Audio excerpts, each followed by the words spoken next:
Hi, how you doing? Thanks for being here. Thanks for clicking on me. It's funny, when you click to hear this show, I actually feel the click in my body. It's like connected to my shoulder, and I feel this little tinge in my body, and I go, oh, someone else clicked on me. Lord. A big day today in Washington. Oh, my God. OMG.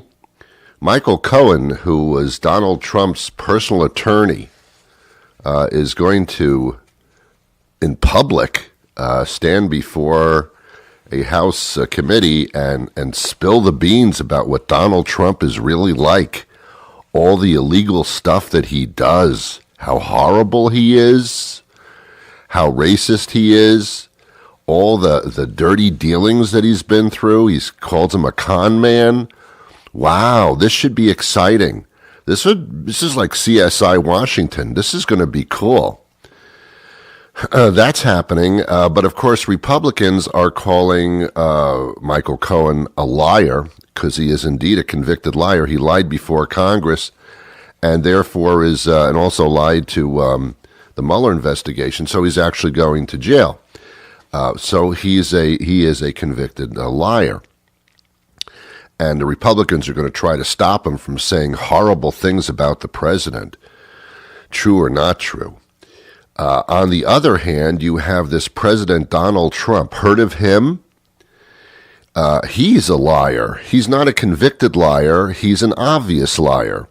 He lies to the people all the time, and you can tell through his tweets and his little rallies, you can catch him at all the billions of lies that he's told over the past 2.5 years. So, almost 2.5 years, let's not push it. So you got two liars going on here. So which liar do you believe? That's the question of the day. Which liar do I believe? Now, Michael Cohen has absolutely nothing to lose. Michael Cohen's going to jail anyway. So Michael Cohen, in spilling the beans, has nothing to lose. He can just be as honest now as he wants to be if you're going to believe that. Michael Cohen's got nothing to lose. On the other hand, you have Donald Trump, who lies all the time, is constantly scurrying to cover up the stuff that he does, and you can hear him lying about it every day. That's a man who has everything to lose. Who should I believe? The man that has everything to lose or the man that has nothing to lose? Who do I believe? On the air everywhere, this is New England Broadcasting. Who do I believe? Good morning, good afternoon, good evening, good night. It's the Ron Van Dam Show. Hold on tight, things can get a bit weird, if you like that sort of thing. Who do I believe?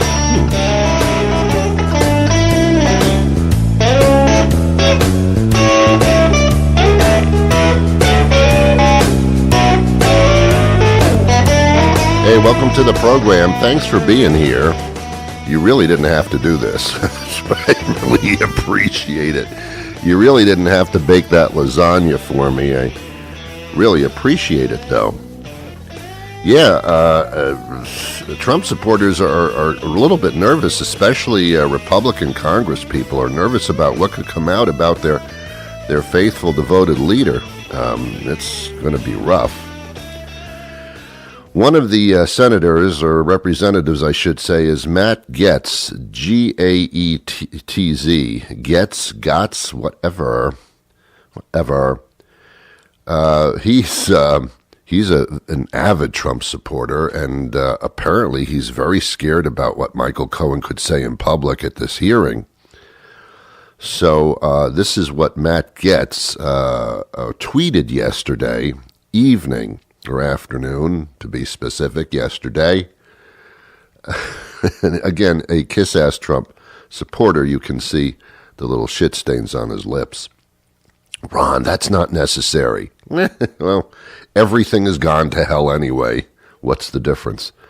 Anyway, this is what Matt tweeted. He's a representative from Florida.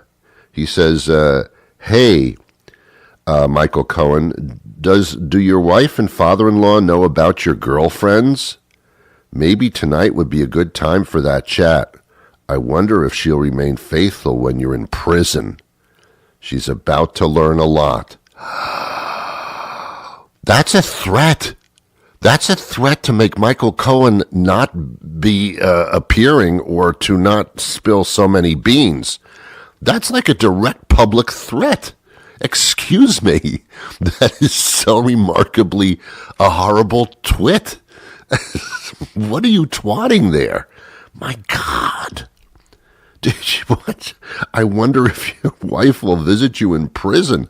I mean, that's awful. That's an awful thing to say. From a representative, a congressional representative? What? Wow. I wonder if she'll remain faithful when you're in prison. And then she's about to learn a lot, like he's going to divulge some information that's going to destroy his family, Michael Cohen's family. That's like a direct threat, you asshole. Is that the atmosphere that we're playing these games in today? Well, this guy, Matt, went to the press went to him and said, what the fuck are you doing? And he said, well, I stand behind what I read what I tweeted. That's what I meant. Of course, late last night, he apologized, saying it was probably taken incorrectly. What do you take incorrectly when you write it down? Well, you misunderstood. It was your fucking words. I mean, what do you mean I misunderstood? It's what you said. I'm not playing telephone here. This is what you put down in words. That's intimidating. And if it's not intimidating, which it is, it's certainly like scum. That's a scum thing to do, a scum thing to say. My immediate reaction is, Matt from Florida, what are you scared of Michael Cohen saying? I mean, if it's not true, then it's not true. But what are you scared of? That your lips may clear up? I mean, come on, man. This is turning into a really disgusting situation. Now, here's the split screen. You have Michael Cohen, Trump's personal attorney, who was there for everything. Everything that was rotten and underhanded, Michael Cohen was there for, to witness it, to hear it. He has documents. He's got all that stuff. See, Michael Cohen, you can lie all you want, Michael. If that's the case, you can call Michael Cohen a liar. But if he's got documentation and all that kind of stuff, then, that's a whole different ballgame. And I think that's what people are scared of. He might have real stuff on this Donald Trump guy about his false foundations, about money laundering, about being a con man, about being a racist. All that stuff could come out. Now, the Republicans, during this public hearing, which you can watch on television today, I don't know what time you're listening to this, but you'll certainly be hearing sound bites from it if it's later in the day. The Republicans are going to try to shut it down because there's supposed to be a somewhat agreed upon form of information that comes out of Michael Cohen's mouth. Can't talk about certain stuff. And the Republicans are going to make very, very sure that we don't wander into areas such as racism that could make the president look bad. Not that the president hasn't said things that are already made him look bad, but whatever. This is just so screwed up. I cannot believe it. I keep pinching myself every morning, and I never seem to wake up from this nightmare that's like floating around. So split screen, you got on one side, you got Michael Cohen, Trump's personal attorney, spilling the beans about what they did in concert, and he's probably going to say, I don't know it for a fact, I don't know Michael Cohen, he's probably going to say, Trump told me to do all this stuff. On the other side of the screen, President Trump, I don't call him President Trump in this situation, is meeting with Kim Jong-un in Vietnam. Of course, Trump avoided Vietnam when he was of military age. I mean, Trump went to a military school because his parents couldn't keep him in line. I assume that's the reason. But Trump never went to war, never went to Vietnam. Now he's there in a whole different capacity, shaking Kim Jong-un's hand. And the two met early this morning Eastern Time. And they were both smiling here and there. They both don't understand each other. They need interpreters. Very similar to spouses. They don't speak each other's language. Perhaps they should learn each other's language before they have sex. And before they have sex, it should be consensual, and I think it will be through their interpreters. Yes, Donald Trump has said that he loves Kim, that he's in love with him. And I don't think I'll be able to sleep for a long time after that comment. Ugh. A little peck on the cheek is even a little bit disturbing. Anyway, in their opening statements, Trump actually said to Kim, I'll call him Kim, he said, North Korea has tremendous abilities economically, and I'm going to help you get there. I'm going to help you out to become a great economic player in the world. I'm going to help you do that. Whoa, Don, slow down there, Don. Don't slow down, baby. Don't make a commitment that we're going to be helping him to become a great economic. Calm down, baby. Calm down, baby.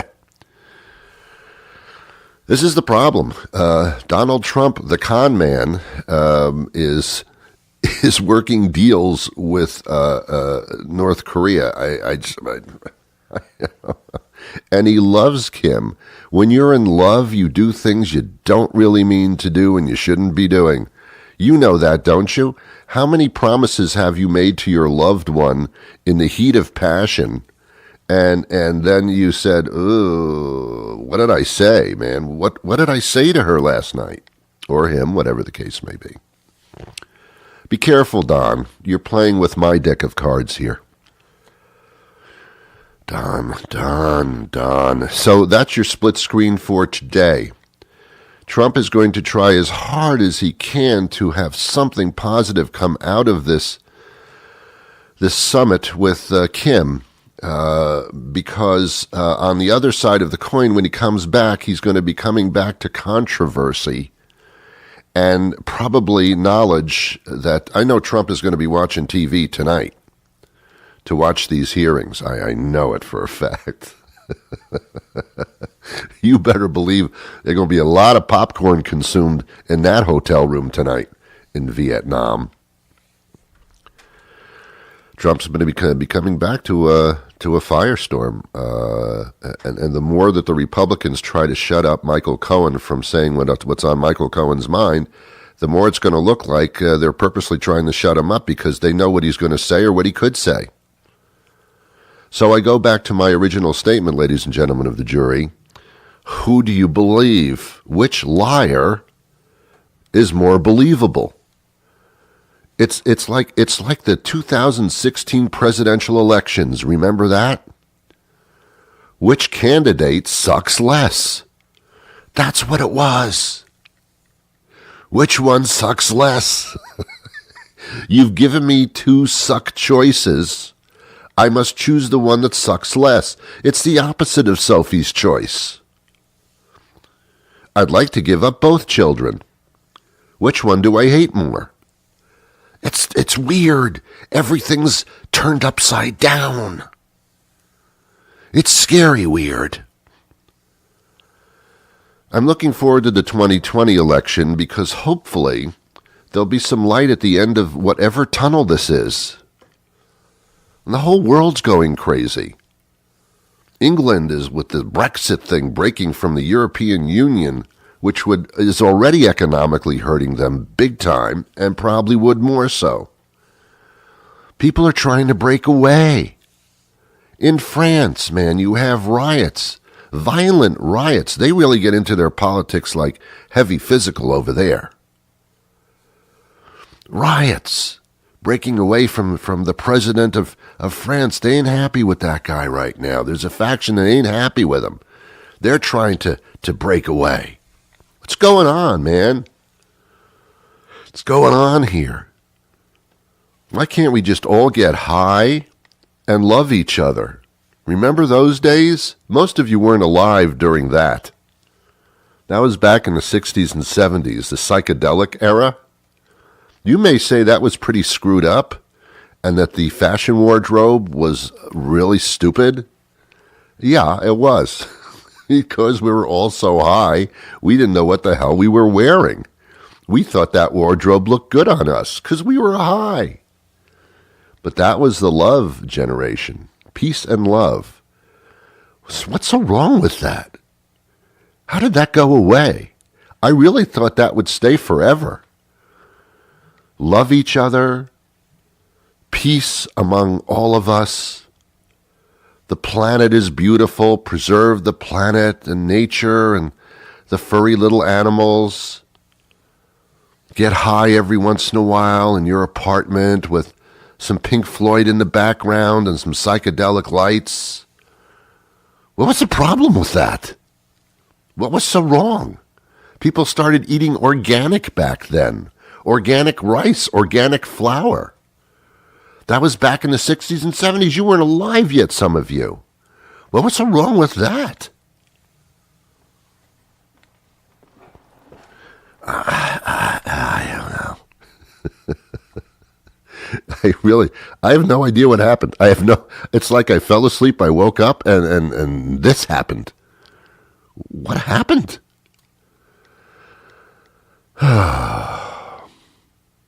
It's time to change my underpants. Listening to the Ron Van Dam Show is like realizing that you put your underwear on backwards this morning. It's wrong, but it doesn't feel bad, and it's not like anyone's ever gonna find out, so just go with it. This is the Ron Van Dam Show on New England Broadcasting. I don't know if a day goes by when, that's not the end of the sentence, by the way. I don't know if a day goes by, comma, when we don't check our horoscopes because our lives are so misdirected, we need something to tell us what's going to happen and who we are. I've been on this kick for a couple of weeks now. I think horoscopes are cults. I think the horoscope can go on for pages and pages, but you pick out the few words that happen to be true to you at this particular moment. All the rest you dismiss. That's how stupid it is. I know many of you live by it, and I've gotten a lot of cards and letters saying, could you please play the horoscopes on a daily basis? And I say no. I will not succumb to that. But for today, okay.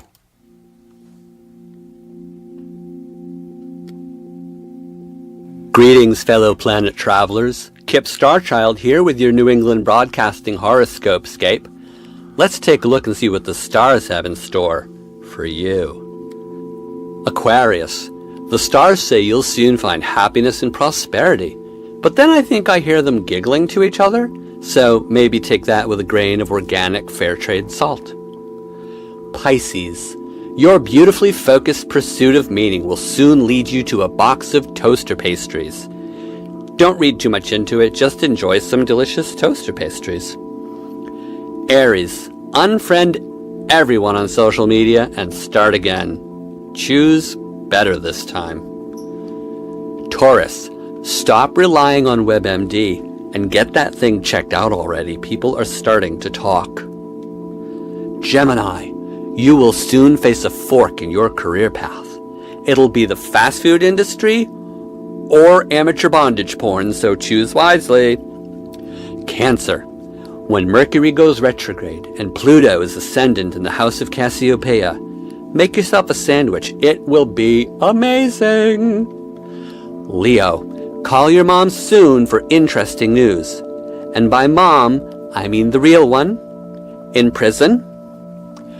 Virgo. You will soon win a very prestigious award. But beware, your acceptance speech will be interrupted by Kanye West. Do us all a favor and punch him right in the sack, okay? Douchebag. Libra. Your lucky number is 26, and your lucky color is blue. Look for instances where they appear together, especially on Tuesdays. This could help cure you of your extreme gullibility. Scorpio, it's time to stop eating things on a dare. Capricorn, now that gay marriage has been legalized, perhaps it's time to take a really close look at exactly why you love musical theater so very much. Maybe? Think about it. This is Kip Starchild, and that is your New England Broadcasting Horoscope Scape for the month. Until next time, peace. Thank you, Kip. Thanks a lot. I referred to the 60s and 70s a little bit earlier before this, and I'm a little older than you probably. Maybe not. I don't really know how old you are. You don't know how old I am, so let's just keep it like that. Who's the liar now? I don't quite understand what millennials are. It sounds like people from another planet that landed here. I don't know what they are. I guess we have to, for some reason, name by category people that were born in different decades. We've gotten into that now. But unless you understand millennials and what millennials want, then if you own a business or you're into marketing, you don't really know what to do. You need to understand the age groups. And with that understanding of trying to understand that understanding, I turn to the millennial experts. Let's see if we can get them right now. Chris Tuff joins us now. He's an author. It's the Millennial Whisperer. Got quite a background of knowledge in this, and we're talking about your company, where you may work, or maybe you run a company. How effectively do you retain, recruit, and motivate millennials? Are millennials, Chris, a different breed than other people? 100%. I mean, I think they come along. I mean, the way that I actually designed the cover of my book is I call out all those stereotypes that if you go into Google and you type in millennials are, they'll auto-populate, entitled, needy, dumb, self-absorbed, spoiled. And, one of the big things of what I feel like we need to start turning the conversation around is, well, how do we actually empower them that nothing's going to really, stop them from coming into our workforce and leading our organization? So how do we best actually adapt our own corporations to accommodate what I say one of the best generations to come along? Have you, you're a guru in marketing. Have you found that other generations, that companies did not treat their employees the same way? Yeah, one of my favorite quotes coming out of the book is millennials aren't the problem, they just expose the problem. Yeah. And, it was funny. I have a boomer friend who's a leader at a Fortune 50 company. He read the book 3 times, and he's one of those guys that gives me like the tough feedback. And he was like, "Okay, Chris, we got to meet for breakfast." I'm like, "Oh, geez, here it comes. I'm very sensitive right now. I just wrote this." And he goes, "You know what, Chris? Millennials are one thing I figured out after reading your book was millennials more of a mindset. And you know what, Chris?" And he kind of whispered it to me, and he goes, "I'm kind of like a millennial." I was like, "Exactly. That's what I'm trying to expose with this book." Wow. And you talk about hiring practices and that kind of thing, which is extremely important. And maybe Trump should read your book.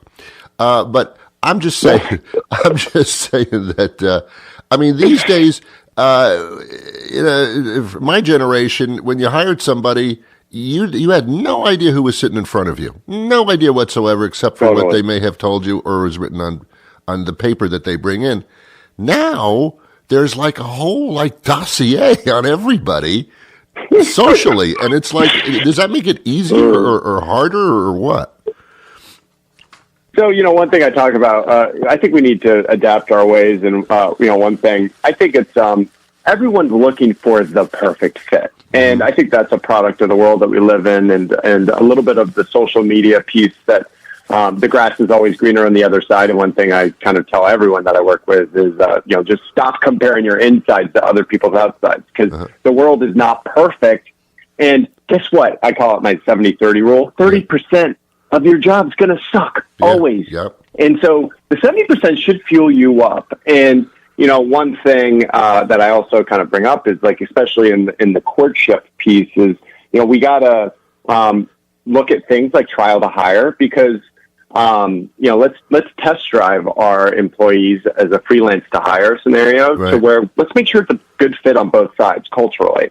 And, we do that on a lot of our teams, and we have a 25% placement rate. So we're actually alleviating 75% of bad placements there. Yeah. Is it true that personality and integrity kind of is more important than background and experience? Because companies can always train people to do what they need them to do, but they have to be trainable, which means that they have to have that personality in order to accept that.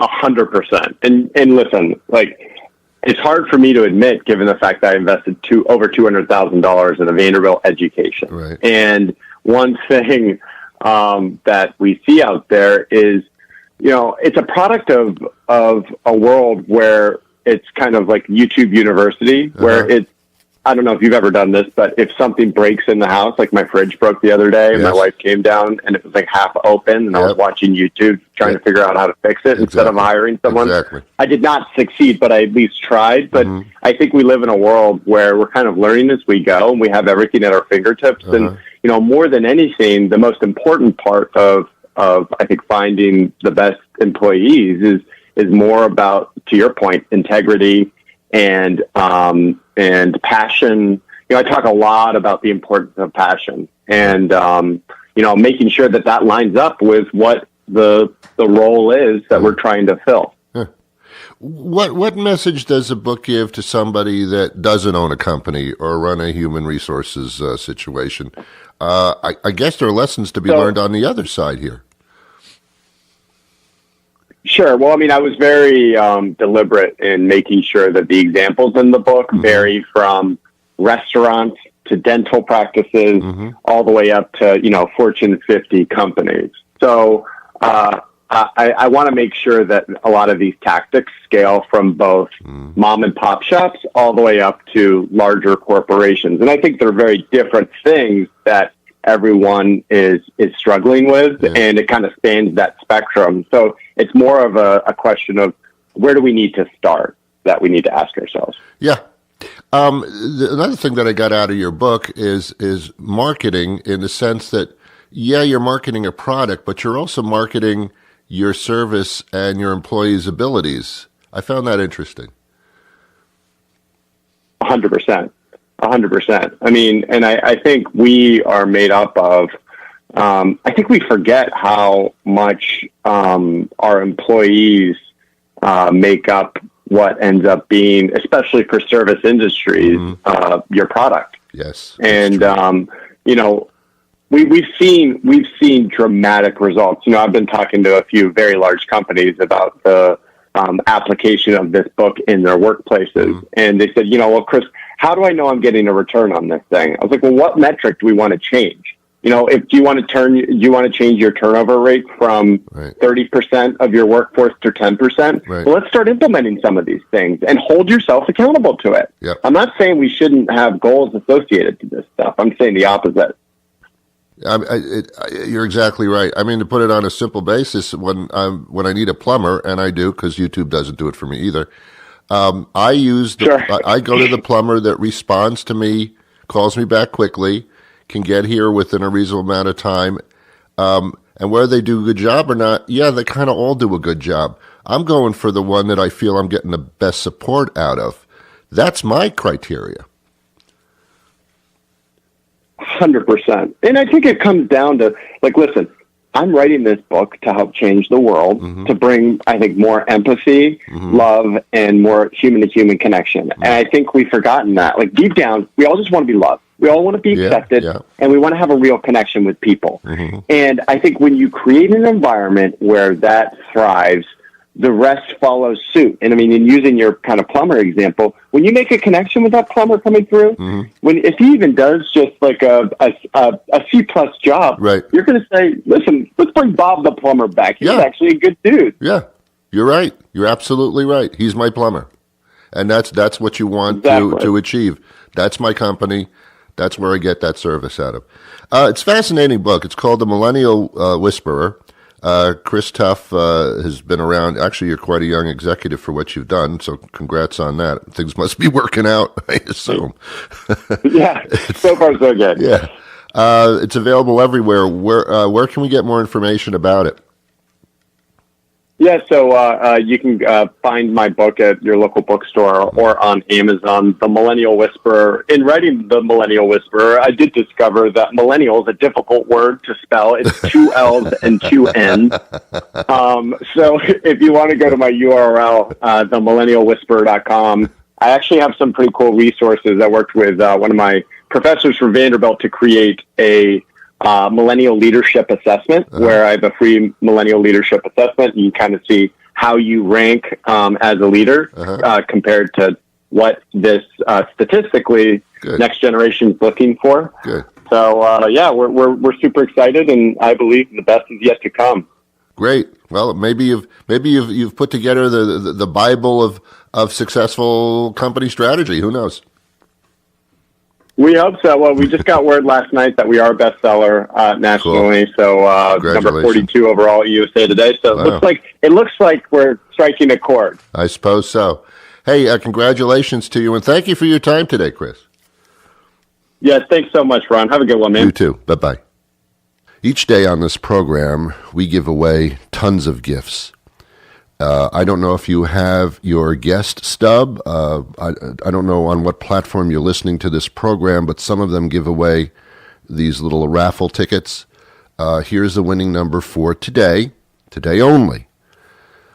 17, 33, 37, 39, 46, 74, 97, 256, 257, I almost messed that one up, 2,572, 2,962, 10,597, 50,368. If you have those numbers, you have won today's prize. I doubt you have those numbers.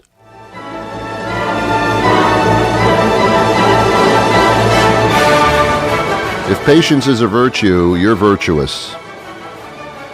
I'm still trying to figure out which liar do I believe less? Which liar do I believe more? It's a tough one. It's a tough one. This is a tough one. I have no idea. I wish you peace. You're going to need it. Stop on by again tomorrow for a brand new show. We do this every weekday. Until then, bye. Go away now.